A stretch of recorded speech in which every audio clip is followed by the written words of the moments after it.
आज हम आपको बताएंगे उस ओपन लेटर की पूरी कहानी जिसने देश की शिक्षा व्यवस्था पर बड़ा सवाल खड़ा कर दिया है और सिस्टम को कटघरे में ले आया है।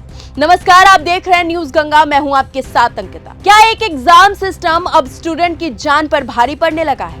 यही सवाल उठाया है कॉकरोच जनता पार्टी के संस्थापक अभिजीत दीपके ने, जिन्होंने प्रधानमंत्री नरेंद्र मोदी को एक ओपन लेटर लिखकर देश की शिक्षा व्यवस्था पर गंभीर आरोप भी लगाए हैं। इनमें न सिर्फ शिक्षा मंत्री धर्मेंद्र प्रधान को हटाने की मांग की गई है, बल्कि उन परिवारों के लिए 1 करोड़ मुआवजे की मांग भी उठाई गई है जिनके बच्चों ने कथित तौर पर पेपर लीक और परीक्षा व्यवस्था से जुड़े तनाव के बीच अपनी जान दे दी है। इस लेटर में दावा किया गया है कि हाल ही के कुछ हफ्तों में पेपर लीक, री एग्जाम के दबाव और परीक्षा अनिश्चितताओं के बीच 11 छात्रों ने अपनी जान गंवा दी है, जिसमें से 5 मौतें सिर्फ 48 घंटे के अंदर बताई जा रही है। अभिजीत दीपके ने अपने लेटर में और क्या-क्या लिखा है, आइए उस पर भी चर्चा करते हैं।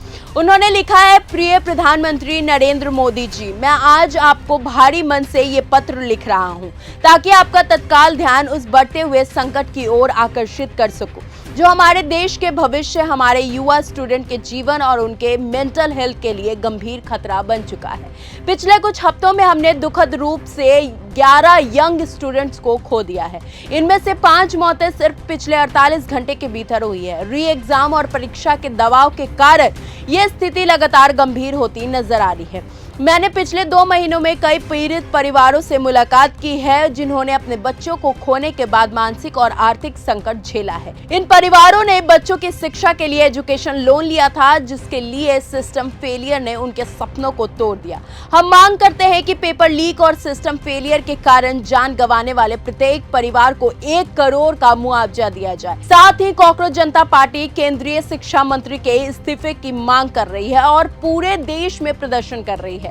हमारी मुख्य मांग है कि इन मौतों की जवाबदेही तय हो और शिक्षा व्यवस्था में तुरंत सुधार किया जाए ताकि किसी और छात्र को अपनी जान ना गंवानी पड़े। इसीलिए हम आपसे सम्मानपूर्वक अनुरोध करते हैं कि शिक्षा मंत्री को उनके पद से हटाया जाए। वो आपके विश्वास पर इस पद पर बने हुए हैं और आखिरकार इसकी जवाबदेही प्रधानमंत्री के रूप में आप पर ही आती है।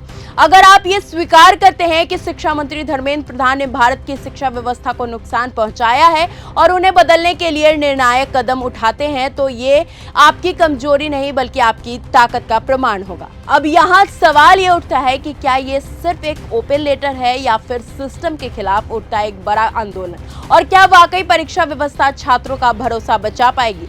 आप इस मुद्दे पर क्या सोचते हैं? कमेंट करके अपनी राय हमें जरूर बताएं। तब तक के लिए धन्यवाद। अगर आपको ये हमारा वीडियो पसंद आया हो तो इसे लाइक और शेयर करना बिल्कुल ना भूलें। साथ ही हमारे चैनल न्यूज गंगा को सब्सक्राइब और फॉलो जरूर करें ताकि देश और दुनिया की हर बड़ी खबर आप तक सबसे पहले पहुंचे।